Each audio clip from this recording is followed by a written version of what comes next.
Women are engaged in so many doing roles, aren't we? Employee, business owner, mother, wife, caregiver, the list is long. But in all that doing, here's the question, are you growing? My next guest believes personal growth is a key component to our emotional and mental health. Connie Sokol is the owner of Back to Basics. She is putting that word growth front and center today. And I think it really is an interesting question for every woman to consider. You kind of gave me a brain bend in thinking that because we're so active, we're so busy. So we think that motion has to amount to something, right? Right. And if we're moving, then we're being purposeful and we're being productive. And that is not always the case. Yeah, we're wired for that. We're wired to respond to other people's needs. And you look at all those roles that we do, but we have to reserve a slice of the pie for that personal growth. And that's for emotional and mental health. Why is it so difficult for women to reserve that slice of the pie for personal progression, do you think? Because I think for a lot of women, it feels like everybody else's needs look more important than their own.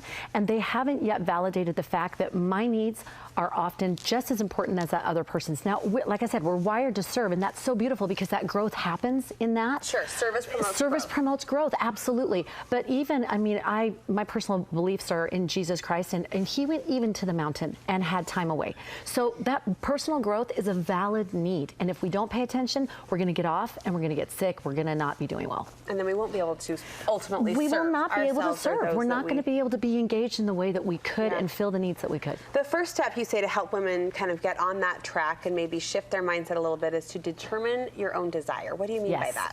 Figure out what is your personal purpose or passion. What is the thing? When's the last time you even put some time and energy to that particular thing?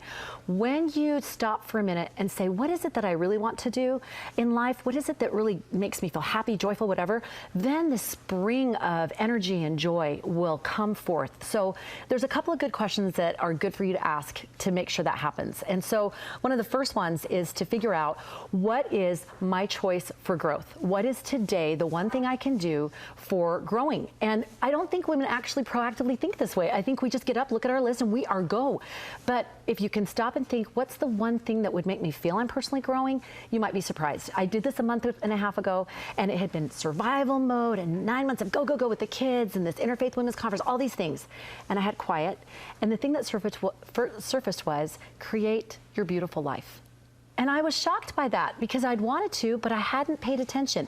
So I put that forward, and some beautiful, amazing things have happened with that. That just focusing on that has created this growth for me inside. That thought to me still feels pretty big and vague. How did it translate into daily motion or daily action? Does that make sense? A beautiful life feels kind of ambiguous. Well, like for example, one of the things that I had put on there was to do a patio set and have a fire pit outside and have this beautiful living outside space because we live up in the mountains. But we hadn't done it for years and years. And so my daughter and I were walking through a store and we saw almost 70% off on this patio set. Nothing super shazammy, but we're like, what? And so we got it. We got the fire pit and we put it together ourselves. Look at you. And we put the fire on and we were sitting there doing marshmallows, and then my other kids come over, and it's just so glorious. And it really has created this growth. It's a place of talking, discussing, growing. It's been beautiful. The second question you like women to ask themselves, what is my personal calling in this life? Again, a big question. Huge question. And again, one we don't ask ourselves. We're just going and doing. Is motherhood an answer, Connie? My personal calling is to be a mother. Is that a valid answer, do you think? I think it depends on every woman, what they would respond. For me, most definitely. And I think we forget that that calling is a package deal. So we say, well, my calling is this, but I'm cleaning toilets and I'm doing, babies.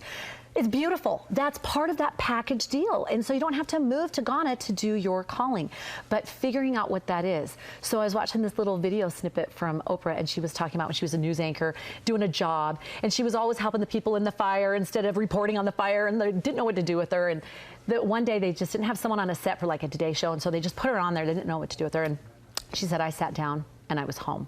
And she said, I knew my calling. And that's what I'm talking about.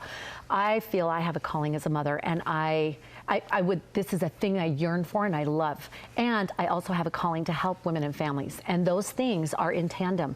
And so when I nurture being a mom and when I nurture other women and their roles as a woman, a wife, and a mother, I feel that same growth. So it doesn't have to be one or the other. You don't have to say, I have to choose. The approach is the thing, and the paying attention, carving that slice daily in sort of a drip system to keep it forefront in your soul so that you're growing. I love the way you described that. That final final question at the end of my life, what is one thing I want to have accomplished within this calling? We have about a minute left. I like this next motion point because you're encouraging women to look at those questions and then take action today, as in choose growth in this moment. Yes, because today is what you have. I was reading this article about Bonnie Ware. She's a nurse. She had worked with terminally ill people, and she noticed this pattern of their top regrets. And the top 5 regrets that they had, one of them, I'm just going to read this because it was beautiful. Oh, it said, if the one regret that they had is that they did not live the life that they were true to who they felt they should be. I wish I'd had the courage to live a true life to myself. That's it, to myself, not the life others expected of me.